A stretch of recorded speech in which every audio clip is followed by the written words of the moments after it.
आज हम आओ पढ़े हिंदी में आपको पढ़ाएंगे संदेह अलंकार। संदेह अलंकार है क्या? देखिए, जहाँ रूप रंग के सादृश्य के कारण यानी रूप और रंग की समानता के कारण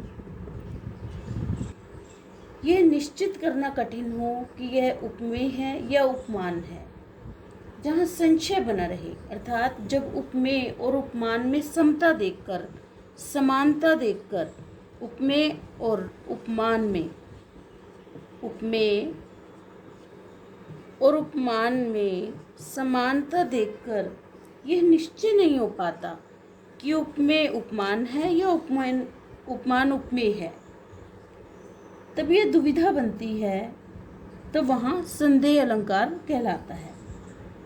जहाँ किसी व्यक्ति या वस्तु को देखकर संशय बने रहे, संदेह रहे, तो वहाँ संदेह अलंकार कहलाता है। उदाहरण देखिए, सारी बीच नारी है कि नारी बीच सारी है, कि नारी बीच सारी है।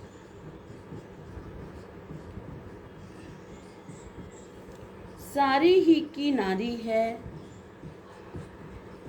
सारी ही की नारी है, कि नारी ही की सारी है, कि नारी ही की सारी है। देखिए, साड़ी के बीच नारी है या नारी के बीच साड़ी है, इसका निश्चय नहीं हो पा रहा है, तो इसलिए यहाँ पर संदेह अलंकार है। अन्य उदाहरण देखते हैं।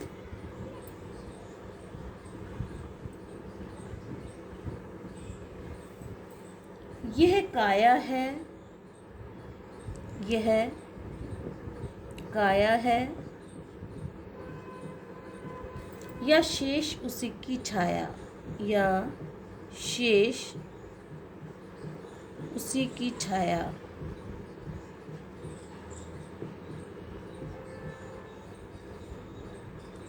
क्षण भर उनकी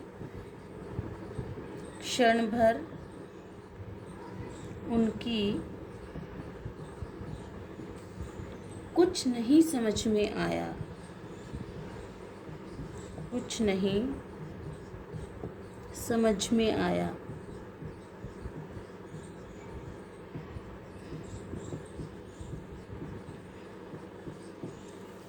देखिए, इसमें यह निश्चित नहीं हो पा रहा है कि यह काया है या उस काया की ही परछाई है, तो यहाँ पर कुछ स्पष्ट नहीं हो पा रहा है, यहाँ संशय पैदा हो रहा है, तो इसलिए संदेह अलंकार है। अन्य उदाहरण देखिए, वह पूर्ण चंद्र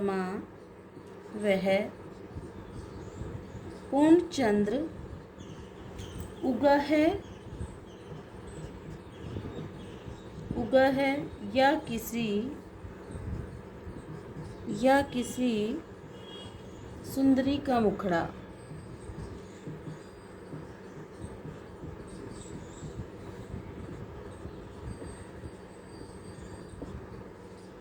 देखिए, कवि यहाँ निश्चय नहीं कर पा रहा है कि यह सुंदरी का मुख है या पूर्ण चंद्रमा है, तो इसलिए यहाँ संदेह पैदा हो रहा है, संशय पैदा हो रहा है, तो इसलिए संदेह अलंकार है। अन्य उदाहरण देखिए, विरह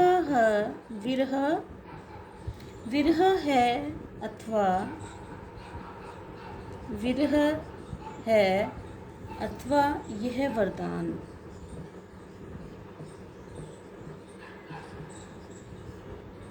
देखिए, कवि वियोग और वरदान में अंतर स्पष्ट नहीं कर पा रहा है, अंतर नहीं कर पा रहा, तो इसलिए यहाँ संशय पैदा हो रहा है, शक पैदा हो रहा है, तो इसलिए यहाँ संदेह अलंकार है। अन्य उदाहरण देखिए,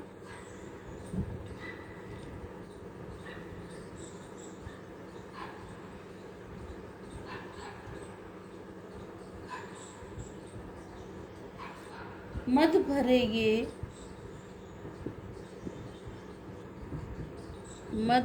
ये नलिन नयन मलिन है,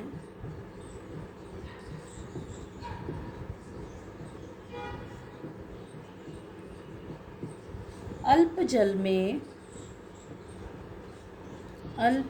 में या विकल लघु मीन है, या विकल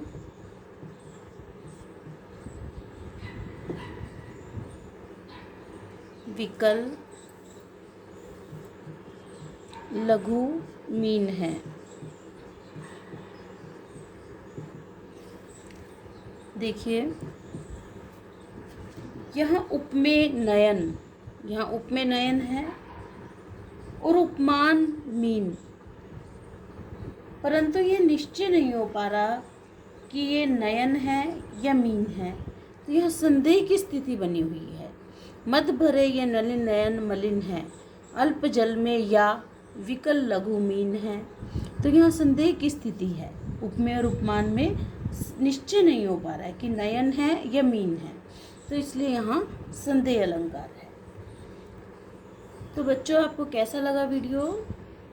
इसको लिख के प्रैक्टिस करें। अगर एक बार में ना समझ आए तो वीडियो दोबारा देखें, आपको अच्छे से स्पष्ट हो जाएगा। ओके बेटा, आपका दिन शुभ हो।